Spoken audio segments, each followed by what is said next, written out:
Hi everyone, and welcome to this edition of NordSIP Insights. Today, we are going to explore the topic of the energy transition from fossil fuels to more sustainable alternatives.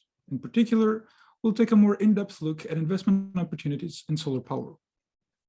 To help us understand the facts about the energy transition and what investors can do to support it, we are fortunate to welcome Dario Bertagna, Managing Director and co-head of the Clean Energy Infrastructure team at Capital Dynamics. Capital Dynamics is a private asset management firm focused in mid-market corporate and clean energy infrastructure investing. Welcome, Dario. Can you introduce your team at Capital Dynamics and tell us a little bit about what you do? Absolutely. Hi, Filipe, and great for having this opportunity to talk to you today. So you're right. So Capital Dynamics is an independent global asset manager. We focus on private assets, including private equity, private credit, and clean energy infrastructure. So we have about $15 billion in AUM, around 160 professionals. So we have offices in Europe, in the Middle East, in North America, and in Asia. I am a managing director and co-head of the clean energy team. And here we specialize in investment in renewable energy assets. We have focused really on pre-construction projects in Europe and in the UK. Mm-hmm. We are what we call the vertically integrated platform, which means that we have an in-house asset management business, which really complements the investment teams and allows us to manage the construction and operation of the asset in our portfolio. And in fact, to date, we manage one of the largest portfolios of subsidy-free solar in Southern Europe and wind in the UK. Uh-huh. Thank you, Dario. Now, before we dive into the drivers of the solar market, let's set the scene. Can you walk us through the policy environment in which the energy transition is taking place in Europe? What is happening and what are the most important drivers?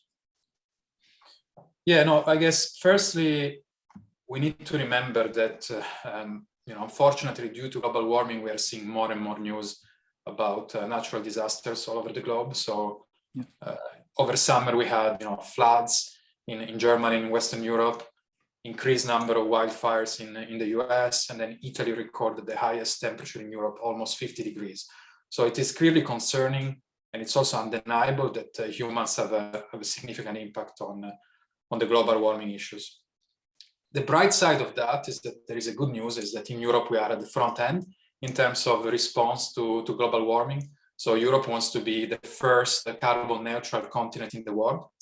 And the policy environment across Europe is very accommodating for renewables, and we really expect a boost following the post-pandemic green recovery plan.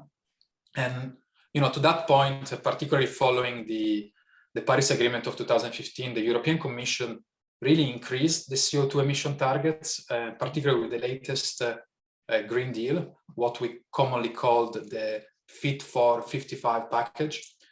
Which sets a number of very ambitious goals. So there are a number of goals that goes from regulatory to target. For example, we have at least 55% reduction of greenhouse gas emission by 2030. And this is even more ambitious than what the US is doing with the Biden administration targeting 52% reduction. We have new reform in the carbon pricing market. We also have a number of regulatory reforms, so changes to the Energy Efficiency Directive and the Renewable Energy Directive. So what effects are those policies expected to have on the renewable energy market itself? Well, the renewable energy market actually will benefit a lot from these new policies. We're already seeing an increase in momentum in the sector. Just to give you some context, as of today, in 2021, roughly 40% of the capacity mix in Europe is generated by renewable energy sources. And the balance is provided mostly by natural gas, nuclear, coal, and by a very small layer of oil. Then if we fast forward to 2030, we can then see renewables to be roughly 50% of the generation mix. So renewables at that point will have replaced almost entirely coal, which is obviously good news in terms of decarbonization targets. And then by 2050, the forecast shows a scenario which is almost the opposite of what we had in 2000. So we will have about 75% of the generation coming from renewable energy, and then the balance coming from natural gas. This is really, creating something quite significant. So it's creating, particularly for fund managers like us, a scarcity of operating assets across Europe, particularly at the end of the subsidy regime. And now we see an incredible demand for new renewables, as I was explaining. So we believe that this will do a couple of things. So first, it will drive higher valuation for assets, specifically for players that have already secured pipeline of assets benefiting from power purchase agreements, which are generally trying to mimic the revenue structure of subsidies. And we're also seeing that asset owners will be able to benefit for more attractive PPA terms. We are seeing that already in a number of European jurisdictions. Interesting. So you've mentioned power purchase agreements. Could you explain to us what they are? Yeah, of course. So a power purchase agreement, of what we call in the industry a PPA, is a supply agreement between two parties, usually between a power producer and generally a customer. So you will have on one hand a solar plant or a wind farm, and on the other hand an electricity consumer such as a corporate or a trader. Mm-hmm. And really what the PPA does, it defines the condition of the agreement, things like the amount of electricity to be supplied, the duration of the contract, and the price. The price generally is a fixed price.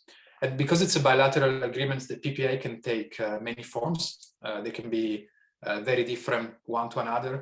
So you will have, for example, certain PPA where the volume risk is pushed on the producers, while others will have that risk pushed on the consumer. So that is the case, for example, mm-hmm. for base load or pay-as-produced PPAs. Okay. And in general terms, the PPA can be used to reduce price risks and really volatility. And this is beneficial both for the suppliers and the customer. Interesting. And how do power purchase agreements matter for this investment opportunity?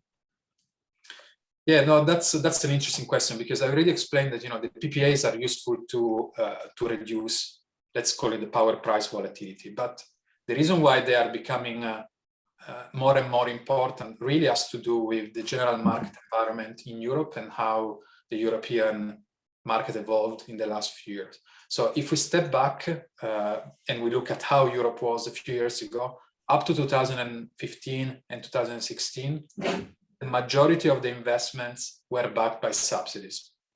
Now, the cost of the technology, specifically solar and wind, has decreased significantly over the last few years.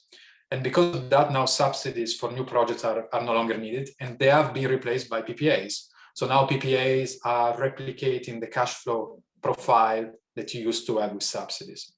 So the evolution of the PPA market really showed an incredible growth, particularly over the last 3 years. We've seen a number of contracts almost doubling up. Even during the pandemic, even in 2020, we've seen a record-breaking year with almost 4 gigawatts of new PPAs. And it was a major increase even from the previous year, 2019, which was already a breaking record year with about 2.5 gigawatts of PPA. So clearly a lot of momentum in the sector. Okay.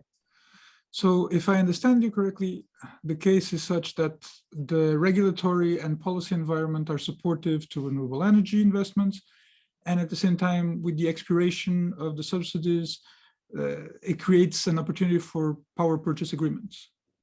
Now that we've covered the broader European trends, perhaps we can focus on the actual investments. What renewable energy investment opportunities has Capital Dynamics uncovered? So from our perspective, actually, there are a number of very interesting opportunities across the continent. However, at the current time, we believe that Southern Europe, and specifically Italy and Spain, are among the most attractive regions. Firstly, both countries, they benefit from high solar irradiance, which is needed for solar investment, particularly in subsidy-free world. And then secondly, both the Italian and the Spanish government are very supportive of renewables, again, in particular solar. And, to give you some context, Spain is one of the fastest growing markets in Europe when it comes to renewables. They have a very ambitious target. The solar sector is expected to grow from the current 17 gigawatt to about 60 gigawatt in 2030. and the majority will be large-scale utility solar. Now, on the other hand, Italy is the second largest solar market in Europe after Germany. Very interesting as well, although quite different from Spain. The Italians, they also have very high ambitious in terms of targets, about 52 gigawatt of solar PV and 19 gigawatt of wind by 2030. One of the biggest difference between these two regions is that the majority of PV in Italy will be small-scale solar, because Italy, as opposed to Spain, does not have the same availability of vast flat land. Therefore, projects tend to be a bit smaller. But again, equally attractive, but for different reasons. Okay, interesting. Let's dig into them a little bit. Let's start with Spain. What makes the country a standout opportunity? More specifically, if you could elaborate on the point you just made for solar photovoltaics. Yeah, no, Spain, as I said, Spain is certainly a very, very interesting, attractive country and jurisdiction to invest into. The Spanish government is very supportive of renewables. It has been particularly active in 2020 and 2021. They introduced a number of new reforms. In April this year, for example, they approved a new law, a law for climate change and energy transition. And what's interesting is that it was endorsed by almost all parliamentary groups. And as part of this new law, they have 2050 targets of net zero, but they also have very ambitious interim targets. Some of them are, for example, achieving at least 42% of renewable as part of the energy mix by 2030. Then you will see 74% of electricity generating from renewables again by 2030, and also a significant reduction of CO2 emission. So to achieve all of these targets, it is estimated that about 240 billion euros will be invested in the sector. So large sum of money. And we're actually seeing a number of projects already being developed over the next 12 to 24 months. So there are a really huge pipeline coming to the market. And specifically as Capital Dynamics, we enter into agreements to acquire assets at a ready-to-build status from local developers with a visible pipeline over the next few months. What we're seeing also very interesting is that the Spanish government is making sure that there is sufficient grid capacity for new projects. So they are upgrading the grid. They also streamline the administrative process to making sure that it is easier for developers to bring projects to a ready-to-build status. I see. So there's a lot of policies and there's a generally favorable environment. And so I was wondering if you could return to the power purchase agreements. What role do they play in Spain's solar photovoltaics market? Why are they appealing? Yeah, I mean, to answer this question, really, we need to look at what happened in Spain during the last decade. So, you might be aware that the government abolished the feed-in tariff retroactively in 2013, and they finally replaced them with a new capacity mechanism. So the issue with the feed-in tariff is that the price of the government of Spain was just not sustainable. So they had what they called a tariff deficit. And at their peak, the feed-in tariff were almost 6 times higher than merchant prices. So obviously just way too expensive, too burdensome. Now, from an equity owner perspective, any cut to a tariff had a very significant negative effect on the revenues. I see. Now, the PPAs, they offer a solution to that. And one of the reasons why we have not invested in Spain in the past, particularly on subsidized assets. So as opposed to PPAs, as opposed to feed-in tariff, PPAs trade at a price which is lower than merchant prices, about 15 to 20% discount. And the result is that even in a worst case scenario where, say, your PPA off-taker fails to maintain its contractual obligation and defaults the PPA, you can still sell the power to the market without losing any money. So the result is that today Spain is one of the most interesting PPA markets in Europe, and one which is quite de-risked as well. And how are exactly, you mentioned, I think, this, but how exactly are corporate power purchase agreements better than the Spanish government-backed subsidies? Yeah, so I need to be clear on that, because today the Spanish government still offers some subsidies, particularly in the form of auctions for new build projects. Okay. However, from our perspective, PPAs are still better value for money. Firstly, in the last auction, the weighted average price that you could achieve under the government tariff was around 25 euros per megawatt hour, which is 20 to 25% lower than what you can achieve today with a PPA, and is still lower than market price. And secondly, with a PPA, it's also possible to monetize additional revenue streams. For example, you can sell your guarantees of origin certificates. Also with a PPA, you can have some flexibility. You can maintain some degrees of merchant risk if you want to do so. So you can potentially capture higher price in the market. And what we're also seeing is that, despite the auction, the Spanish government is very supportive of PPAs. So we have seen an evolution in the market. So in 2020, they established a government-backed fund. It's called the Fairway Fund, which is an initiative of 600 million euros, and it is designed to provide counterparty risk when your PPA off-taker becomes insolvent. Okay. So what happens is that up to 2020, about 2/3 of the PPA were signed with large utilities, large traders, and big energy suppliers. And then from 2021, we are seeing that more than 50% of all the PPA are signed with corporates with the benefit of this fund from the government. Okay, so Spain has a favorable investment environment, and there was a recent shift in the structure as well, if I understand you correctly. Yeah, absolutely. What about Italy? What is the solar photovoltaics market like there? Yeah, Italy is another very interesting jurisdiction. So Italy is the second largest solar market in Europe, as I mentioned earlier. This is just after Germany. It's very different from Spain. Similar to other European countries, Italy has high ambitions in terms of new installation. The main issue that Italy is facing is around the permitting process. The permitting process in Italy is quite slow and cumbersome. But fortunately, in June 2021, the Italian government issued a new decree, what's called the Decreto Semplificazioni, which helps streamline the authorization process. So that's obviously very good news. We are also seeing a number of interesting momentum, let's say, in the PPA market. So up to a couple of years ago, the longest contract available for solar plants in Italy was about 5 years. Most structures around 2 to 3 years. Now it's common to negotiate at least 10 years fixed price PPA. So again, a market which is maturing very fast.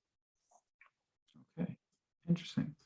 Thank you for that market overview and for talking about the certificates and the certification process. It's very interesting. So I'm wondering, who are the solar photovoltaic leaders in the Italian market? So to answer this question, so I guess we need to look at the two main segments of the solar market in Italy. So on one hand, we have the old assets, the asset with the feed-in tariff and subsidies, and then on the other hand, we have the subsidy-free PPA-backed assets. So in the subsidized world, there are a number of players, including Italian infrastructure funds, Italian and European utilities, as well as a number of renewable energy managers, pardon me. Then the subsidy-free market is quite different. During the last few years, the average authorization process took 4 to 5 years, so there are not many projects available. And obviously, this is before the new decree that I explained. So in this market, it's really crucial to have very strong relationship with local players to be able to secure a pipeline. So in the subsidy-free market, actually, Capital Dynamics is among the top owners of solar assets in construction. There are other players, including Italian utilities, some developers, and some smaller managers. But if we exclude Italian utilities, we are actually one of the leaders in the subsidy-free solar market in Italy. Okay, interesting. That's so basically Capital Dynamics is in a favorable position to benefit from the headwinds that we've been discussing up until now, is what you're saying. Absolutely, yeah. How do power purchase agreements fit into this environment in Italy, to go back again to the opportunities? Yeah. So yes, basically, so in Italy, there are still, again, some subsidies available. For example, for certain plants developed on industrial land. However, due to the lack of project that I mentioned, the last auction didn't really reach the target capacity they have. Mm-hmm. So the flip side of that is that there is a growing demand from corporates to contract and buy clean power directly from renewable energy generators. So we're seeing corporates, utilities, and traders really want to sign PPAs. Effectively, there is basically a mismatch between projects in constructions and demand for PPAs. So from a project owner perspective, this is great news, as we're able to obtain very interesting terms, structures, and we also expect the situation to last for at least another couple of years. So we believe that we'll be able to consolidate our position even more in this space in Italy. Right. So that's Capital Dynamics experience in Spain and Italy. I understand that Capital Dynamics' approach to Southern Europe has also benefited from its experience in the UK wind market, correct? Yes, that's absolutely right. So the UK is where really we began our journey in Europe, so to speak. So in the UK, we position ourselves as one of the leaders in the construction-ready space. This has been the case for a number of years, including during the subsidy era. Similar to other European countries, also in the UK, the regimes have been replaced by PPAs. The UK market is perhaps now the most mature PPA market in Europe, and is driven by a number of corporates looking to achieve their ESG and sustainability goals. So we built really our position as an early mover in the country. We have very strong relationships with local developers. We have access to bilateral deals at above market returns. And we also have very strong relationships with off-takers. So in here, we built a large portfolio of assets using our in-house expertise, and we're one of the top players in the market. So I was wondering whether you could tell us what the most important lessons you took from your experience in the UK and how you've been able to apply them more broadly. Yes, so I mentioned in the UK, we position ourselves as an early mover. So we enter into bilateral relationships with developers to be able to obtain above market returns. And we also enter into long-term PPAs with a number of counterparts with whom we have very strong relationships. So effectively, we are doing the same in Southern Europe. We are an early mover in these jurisdictions where we have a very attractive pipeline of construction-ready assets at above market returns, and we're negotiating PPAs to sell our power at fixed price without taking regulatory risk, with the goal of building and de-risking a sustainable portfolio of renewable assets. Fascinating. So finally, to wrap it up before our time is over, I was wondering whether you could tell us about Capital Dynamics' differentiated investment approach and how it drives your ability to generate returns in each of these target geographies.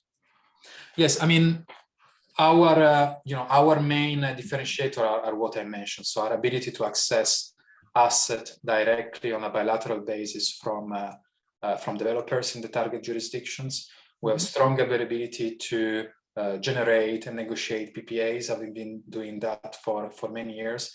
And also we are a vertically integrated platform, which is quite unique and very important, as not only we have an investment team, but we also have an asset management team, which helps us during the construction and operation phase of our portfolio to deliver risk-adjusted returns to our investors. Thank you very much. Thank you, Dario, for joining us today and for sharing these insights with us and our audience. This concludes our presentation for today. We hope you've enjoyed hearing about the opportunities in solar photovoltaics in Southern Europe. We invite you to visit our website, nordsip.com, for more insights from sustainable investors. Bye for now, and I hope you will join us soon again.